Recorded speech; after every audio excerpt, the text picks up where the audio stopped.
नमस्कार। आज 10 मार्च 2024 को सुबह 10 बजे से RACIT की परीक्षा शुरू होने वाली है। तो आप सभी एक बार इन सारे प्रश्न उत्तरों को अच्छे से समझ लें। प्रश्न नंबर 1, किसी फाइल, फोल्डर या आइकन को पुनः नामांकित यानी कि रीनेम करने की फंक्शन कीज क्या है? F1, F2, F3 या फिर F4। तो फंक्शन कुंजी रीनेम करने के लिए F2 काम में ली जाती है। कीबोर्ड में फंक्शन कुंजियों की संख्या 12 होती है। F1 से लेकर F12 तक कीबोर्ड में सबसे ऊपरी पंक्ति के अंदर मौजूद होती है। अगला प्रश्न नंबर 2, हाइपर टेक्स्ट मार्कअप भाषा यानी HTML का प्रयोग किस लिए किया जाता है? वेब निर्माण हेतु, प्रिंटिंग हेतु, वीडियो कॉल करने हेतु या फिर उपरोक्त सभी। तो HTML जो लैंग्वेज होती है वो किस लिए काम में ली जाती है? वेब निर्माण हेतु। वेब पेज किसे बोलते हैं? इंटरनेट का जो पेज होता है उसको वेब पेज कहा जाता है।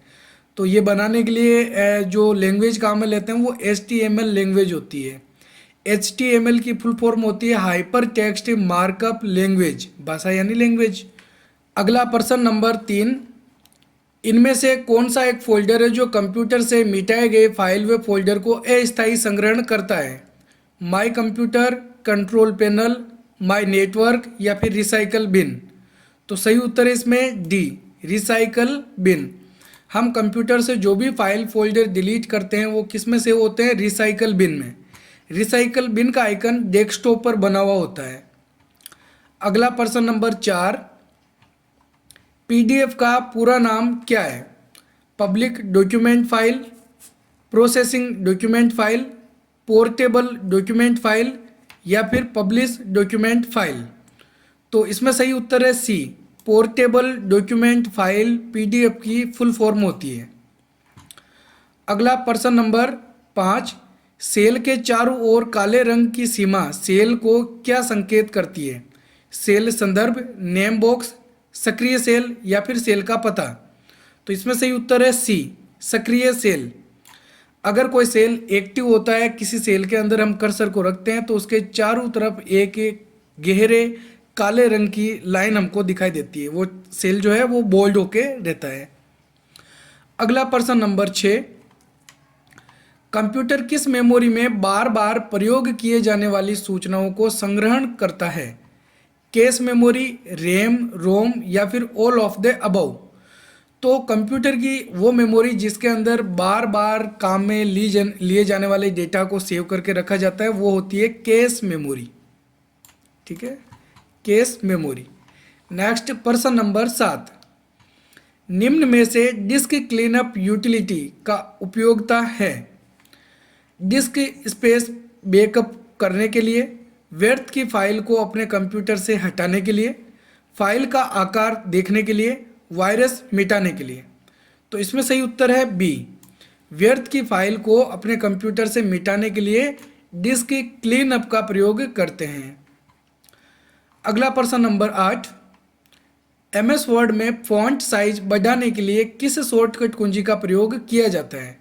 Control shift greater than, control shift less than, control shift plus या फिर Alt F।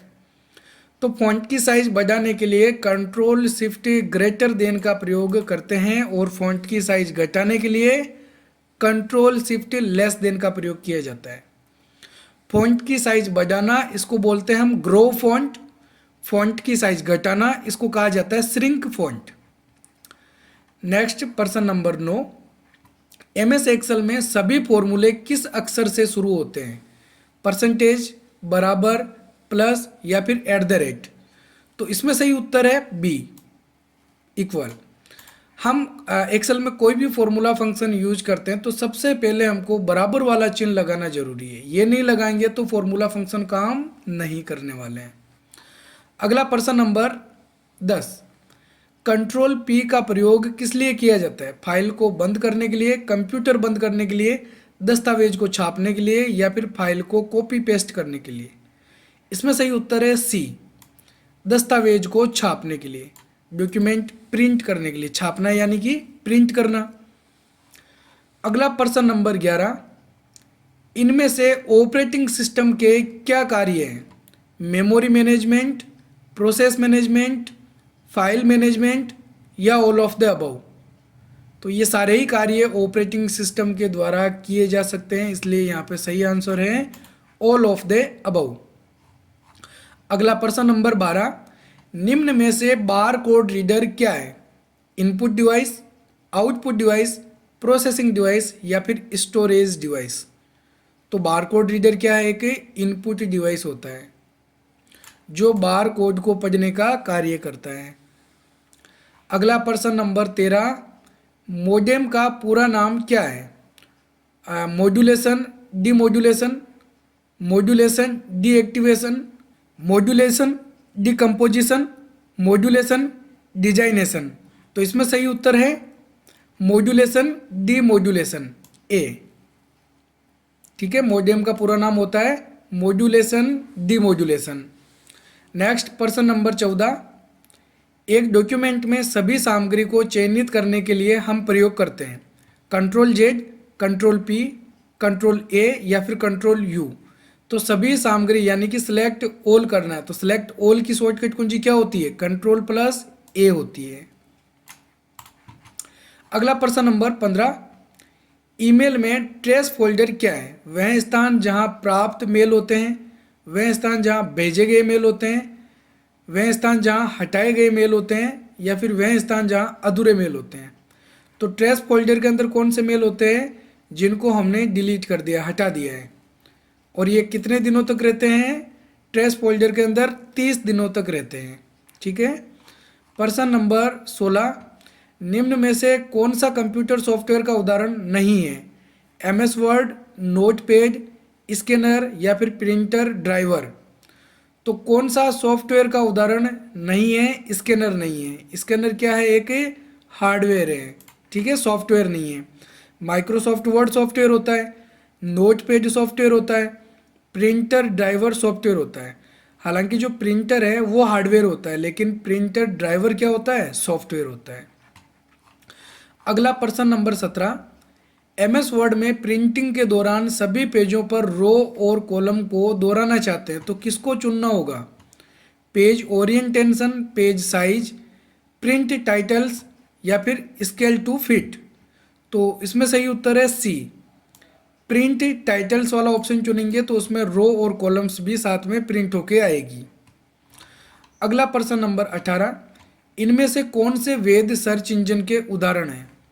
Twitter, Facebook, Google plus, web spider, indexing, निर्णय इंजन, गूगल, बिंग, याहू या फिर इनमें से कोई नहीं। तो सर्च इंजन कौन सा इनमें से? गूगल, बिंग और याहू सर्च इंजन है। आपको इनको अच्छे तरीके से याद रख लेना है। एग्जाम में ज़्यादातर जो सर्च इंजन के प्रश्न पूछे जाते हैं वो इन्हीं तीनों में से पूछे जाते हैं। हालांकि और भी कई प्रकार के सर्च इंजन होते हैं, लेकिन सबसे ज़्यादा प्रचलन के अंदर यही सर्च इंजन है, गूगल, बिंग और याहू। अगला प्रश्न नंबर 19, कंप्यूटर स्क्रीन में एक छवि की सबसे छोटी इकाई है? सारणी, पिक्सल, मेन्यू या फिर रोशनी। तो कोई भी इमेज जो होती है उसकी जो सबसे छोटी इकाई होती है उसको हम बोलते हैं पिक्सल। पिक्सल को किस में मापा जाता है? DPI के अंदर, यानी कि डॉट पर इंच के अंदर पिक्सलों को मापते हैं। DPI को रिजोल्यूशन भी कहा जाता है। अगला प्रश्न नंबर 20, निम्न में से कौन सा एक प्रकाश संवेदनशील उपकरण है जो मुद्रित पाठ, चित्र या फोटो को डिजिटल बनाता है? जॉयस्टिक, प्रिंटर, मोडेम या फिर स्कैनर। तो सही उत्तर है इसके अंदर डी, स्कैनर। ठीक है, स्कैनर के द्वारा जो प्रिंट किया हुआ डेटा होता है उसको वापस डिजिटल रूप के अंदर कंप्यूटर में सेव करके रख सकते हैं। तो उम्मीद है आपको ये हमारा वीडियो पसंद आया होगा। वीडियो पसंद आए तो वीडियो को लाइक ज़रूर करें। आपका RSCIT का पेपर अच्छा जाए, आप अच्छे से सारे प्रश्नों को हल कर सकें, यही हम उम्मीद करते हैं। तो ठीक है, धन्यवाद। जय हिंद, जय भारत।